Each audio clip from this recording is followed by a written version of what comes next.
কিছু বলবেন? হ্যাঁ বলবো। কি? মতিন। হ্যাঁ মতিন, আপনি? তুই আমাকে চিনতে পারতেছো না? চেনা চেনা লাগতেছে, বাট এক্স্যাক্টলি মন। তাক বুঝিয়ে দিব। আমি লিয়া, তোমার ক্লাসমেট, একসাথে এক্সপেল হইলাম না? ইয়া তুই তো ওকে জেনে যাচ্ছে না, পুরো চেঞ্জ। তোমার না চুলে কি কি ছিল, কাপড় চোপড় পুরো বদলে গেছে। Wow, by the way nice outfit. Thank you, but credit তো আমি নিতে পারছি না। রেজাল্টটা আমার ফ্রেন্ডের। খুলে বলি, একটু ইন্টারভিউ দিই, বাদ পড়ি, কোনো কারণ খুঁজে পেলাম না। পরে মনে হলো আমাকে মনে একটু গরিব দেখায়, এই জন্য আমার চাকরি হয় না। তাই ফ্রেন্ডের ব্লেজার পরে আসলাম, আজকে হয়ে যাবে। ও কোথায় যাচ্ছ ইন্টারভিউ দিতে? গুডস গ্রুপে। তাই আমি তো 50% ওনার। কি বল, 50%? মানে একটা প্রজেক্টের জন্য ওরা আমার 50% পার্টনার। ওখানে যাচ্ছিলাম এগ্রিমেন্টের জন্য। একসাথে যাই? হ্যাঁ একসাথে যাই। ম্যাম আসলে আপনাকে দেখেই বোঝা যাচ্ছে যে আপনার মনে অনেক কষ্ট। এটা খুবই স্বাভাবিক, আমরা অ্যাপ্রিসিয়েট করি এই বিষয়টাকে। আমি আপনাকে বুঝেই বলছি ব্যাপারটা। আসলে আমরা চাই দেশটাকে বুস্ট আপ। দেশটা তো কোনো একজন ব্যক্তি না যে আমরা তাকে ধরে বুস্ট আপ করে দিলাম।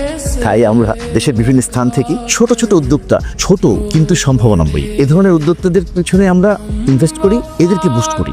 দেখেন আমি আমার নিজের ব্যবসা নিজের মতো করে করতে পছন্দ করি। এসব পার্টনারশিপে গেলে পরে কেউ কমান দিলে আমি নিতে পারবো না। আমাদের এগ্রিমেন্টে একদম স্পষ্টভাবে উল্লেখ আছে যে আপনার ব্যবসা, আপনার রুলস। আমরা শুধু ইনভেস্ট করব, এত ভাবনার কিছু নাই। দেখেন আপনার ব্যবসা এতদিন যেভাবে চলছে সেভাবেই চলবে। আমরা শুধু আপনার রেন্ট প্রোভাইড করব, আর আপনার নতুন যে প্রোডাক্টগুলো ঢুকবে সেগুলো প্রোভাইড করব। আপনি শুধু প্রোভাইড করবেন আপনার আইডিয়া। আর আপনাদের ওই বস, ওনার সাথে মিটিং করতে হবে না? না ম্যাম, এই প্রজেক্টের প্রজেক্ট ইনচার্জ হচ্ছে আমি। Hello sir, excuse me. কিছু মনে করলে আমার গরিব ফ্যান থেকে একটু ঘুরে যান। কিছু কিনতে হবে না, বসে গেলেই হবে। আমি তো ফ্লাওয়ার শপ ভাবলেই মাথায় আসে রাস্তার ধারে একটা কাঠের টুলের উপরে বালতি রেখে কিছু ফুল বেচা। তোমরা শুন বললাম না রোজ গ্রুপের সাথে জয়েন্টলি বিজনেস করতেছি। এটাই সেই 50-50 পার্টনারশিপ। যদিও অথরিটি আমার, আমি সব নিজে করছি। এখন গ্রো করার জন্য পার্টনারশিপে যাচ্ছি। এই সময় আসলে টিকে থাকা অনেক কঠিন, সেখানে তুমি টিকে আছো, একটা ব্যবসা করছো, খুব ভালো।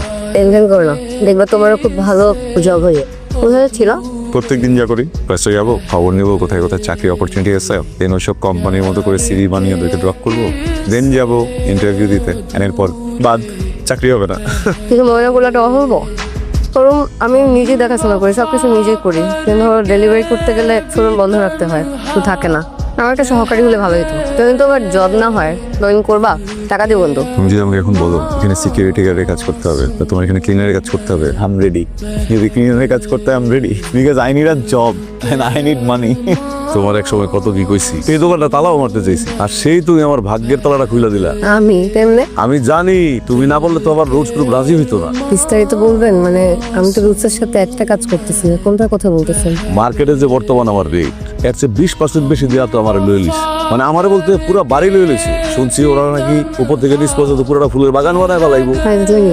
আমার সব আমি জানি না, আমার বাড়িওয়ালা জানে। আপনাদের বস, আপনার বসকে ডাকবেন, আপনার বসের সাথে কথা বলবেন। কোন সমস্যা? সমস্যা মানে আমি আপনাদেরকে আগেই বলছি না যে আমার ব্যবসা আমি আমার মতো করে করি, কোনো পার্টনারশিপে যাব না। হ্যাঁ, আপনারা আমাকে অ্যাসিওর করছেন যে সব আমার মতো করে হবে, তারপর আমি পার্টনারশিপে গেছি। এখন কেন এই পুরো বিল্ডিং জুড়ে ফুলের দোকান হচ্ছে আমার পারমিশন ছাড়া? কে ডিসাইড করে এটা? বিষয়টা দেখছি আপনি একটু ঠান্ডা বসে নাই করেন। কিসের বসবো? আপনার বসের সাথে আমি কথা ma'am ma'am ma'am please, ma'am ma'am ma'am ma'am please. हमसे बिछड़े यार का उसको सी